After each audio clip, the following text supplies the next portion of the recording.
Well, Solomon Okopi joins us now. He's the CEO of Respect Farms Limited. Thank you for coming on this morning. Thank you. Well, now that we're talking about ending all this importation of food crops that we could produce here, we'll come to that stage where we'll talk about how do we go from being a Google farmer to a real farmer. But the farmers themselves, what kind of challenge are you facing? Is it all smooth out there? Thank you. It's not as rosy as some people make it sound. Upcoming farmers go through a lot. I'll use myself as an example.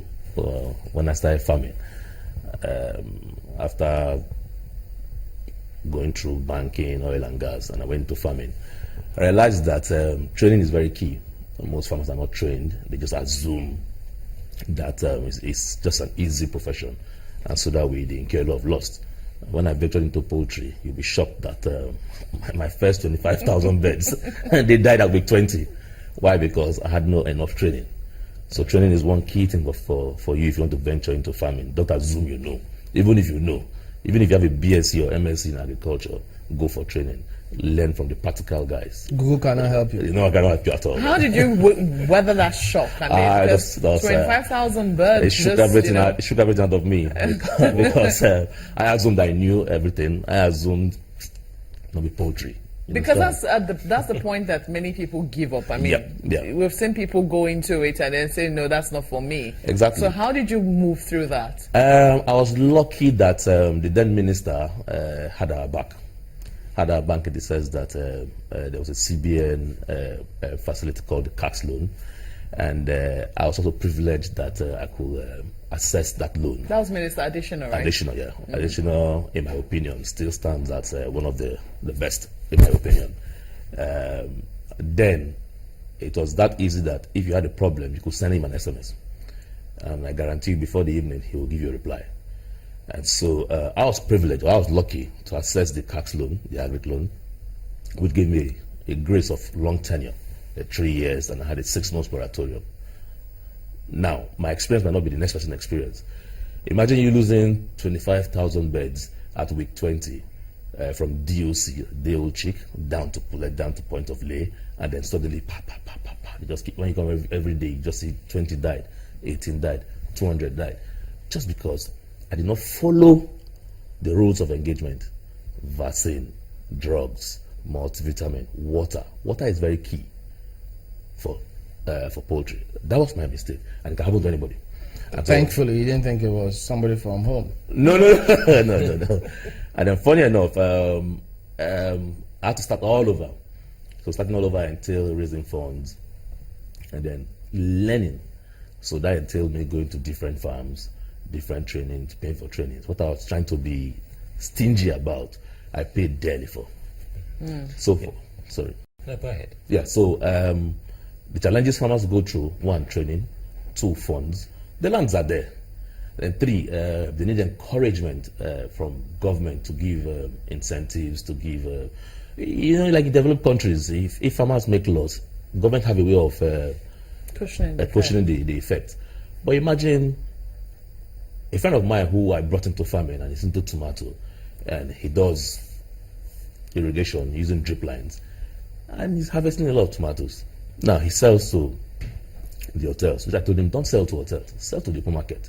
You make more money selling to the supermarket. Just like if you're into piggery, sell to the supermarket. Because the hotels will tell you, okay, it's an order. They'll pay you 3 weeks upon delivery. And farmers need their cash like this, because every day they spend money. And this coming from your experience. Yeah, exactly. So I can't sell to any multinational that will come and tell me I'll pay you after 30 days. No. Because I need my cash. Because the bears must eat. They're not fasting. Mm-hmm. And then the bears must go through all the rules that I've learned painfully. Now, farmers also have the challenge of logistics. I enjoy driving by road in Nigeria, even though the roads are bad.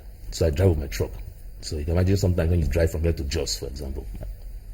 I have a farm also in Jos. And then you see land. And then you see tomatoes spread on the road. Then you see cassava spread on the road. You see all sorts of cash crops and food crops spread on the road. Why? There's no storage. Wait, when you say spread on the road, in their farms or the express road? The express side of the express road, you see them spreading it. Oh. Because they can preserve. Storage is a problem for farmers. Processing is a problem for farmers.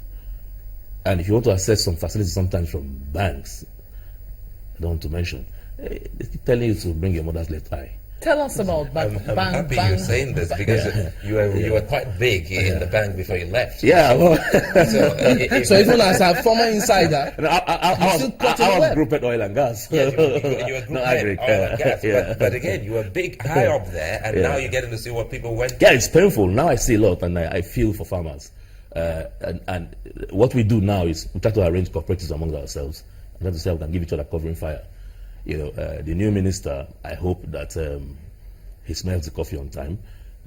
He's been doing fantastic before he became minister. The idea of what they call now the castor bean, he is more like the champion of castor bean, if not in West Africa, maybe Africa, in my opinion. And what he's doing is good, and I hope he continues. Not because he's a minister now. You know, he goes to, there's one National Cereal Institute in Badegi, somewhere in Bidda, close to Bidda.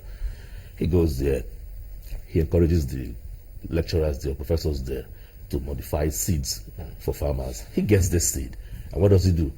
He goes to villages, gives his seeds to farmers to farm, and then he buys back from them. But tell us about the Bank of Agriculture. I mean, we know that the bank, we know what BOI does. I mean, they're very good at publicizing what it is they're doing. But the Bank of Agriculture, which is where farmers ideally should go, and even if the CBN wanted to intervene, they should be able to do it through the Bank of Agriculture. Have you heard anything from them? I tried twice to access loan from Bank of Agriculture. And it was technically like finding the Pope in the mosque, because it's a bit funny, with due respect. That's a very strong term. Yes, because he doesn't go there. I tried, and I know other farmers who tried, but some get it, to be fair to the Bank of Agric. But in my layman mentality as a farmer, I would expect that the Bank of Agric should have access to farmers easily. Should at least they have branches in states. These branches in states, the workers will not just sit down in the office, waiting for farmers to come. They should stretch them. Their hands are good farmers. I know of a farmer who is not learned, but every day he churns out maybe like 2,000 crates of eggs. 2,000 crates of eggs. daily. Yeah, well, my mentor does 9,000 crates of eggs every day. So, Is there a market? Yeah. I mean, one of the things that people fear when they talk about farming is, how will I sell my products? I mean, I worry about how. Are you serious? Yeah, people worry about it. Okay, as well. let's You analyze just talked this. about your friend, Yeah. who you say he's selling to multinationals and the money is not coming in as it should. Yeah. And there are farmers who worry about waste. You know how Yes. I would have told all month or how very many true. months long, and then everything sometimes go to waste. Look at the kind of crisis we had in Lagos, for instance, in the Mile 12 markets. You can imagine the amount of loss that some people would have incurred as a result of that. So tell us, what is the market like in terms of after you've done the work as a farmer?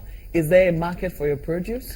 My friend who chose to sell to multinational, choose to sell because he wants to be classy, doesn't want crowd. There's a difference between PowerPoint and practical. And so when you're too used to PowerPoint, you say, okay, you have your HNI customers. But like, I'll give another example. My cousin who does vegetable, he would never sell to hotels. He sells to the Yasikira, the Yalamedi, Mama Morufu. Why? Because they come. Okay, these 3-4 acres, now I won't buy you. He pays you cash. She harvests that thing herself and she goes. Now the issue of market, I'll give you a simple example. Lagos. How many are we in Lagos? Let's assume we're 20 million. Right? If we're 20 million in Lagos, how much do we spend on food every day? Not a meal. How much do we spend on food every day? Look at the likes of Dangote, Femi Todola, the Solomon, and then look at the low-income earner, the civil servant, the middle class. Just take an average. If you take an average of maybe 500 naira for food a day per person, then multiply it by 20 million. That means every day for food, 10 billion is spent on food. In Lagos alone. In Lagos alone. And I say in local partners, man must work, so they may spend more eventually. You understand? And then they will spend more. Now the joy of it is that, what role are you playing? Imagine you having just 2 plots of land and you're just farming pumpkin, ugu. Have any of you ever gone to Oyingbo, say 5 a.m. in the morning? I'm going to see the mad rush of when they are offloading bales of vegetables. The point is this: farmers don't know how to come together and form a cohesive bond among themselves. To help what? The chain distribution distribution network. I'll give you a simple example. My poultry in Jos, sometimes I can't meet up with the demand. So what do? Because we have our own small pocket size Tiwa association, if I use that word. We just created ourselves. You know that. I can call the other person, you have eggs, they want to buy. Now imagine just the hub of poultry, whether you like it or not, in North Central. Now, we move eggs as far as Gombe, Bauchi, Benue, Abuja, Taraba. Move eggs that far. I know of a farmer who is so bold that he can move eggs to Yobe and Maiduguri, and he makes like 300% ROI. Now, for market, it depends on your network reach, number one. It depends on your availability to constantly supply that thing. Another example, somebody who does piggery that I know very well, my very good friend, somewhere in Odogunyo. Odogunyo is in Ikorodu. I mean, every day he butchers 20 pigs. He gets good profit margin per pig. And then the very big hotel I won't mention came to him and they started speaking English. They want him to supply in each of their, they have like 5 hotels in Lagos or 6 hotels in Lagos. And they want him to supply in 4 pigs per hotel. And he said, no. Because you guys will tell me there's an order, 30 days. I can't wait